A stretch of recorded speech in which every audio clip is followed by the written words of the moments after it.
Konsellu Ministru aprova rejime para promoção extraordinária pessoal integrado e a carreira profissional de saúde e administração pública.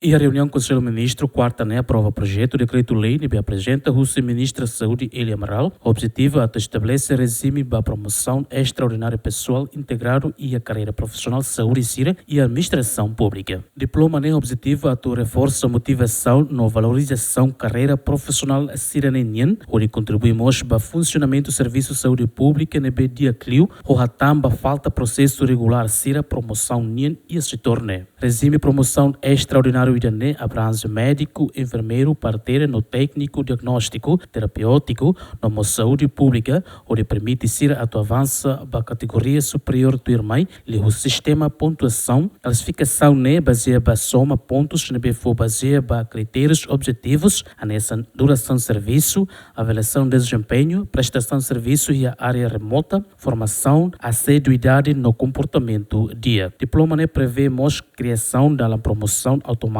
e da reconhecimento profissional para enfermeiro CIRA e a categoria enfermeiro básico, deve se avança para a categoria enfermeiro geral júnior B, a fim completa formação específica, deve se aprova o despacho do membro do governo deve responsável para a área de saúde. Número de vagas CIRA deve se preenche, se fixa, resolução governo e proposta comissão função pública NIAN.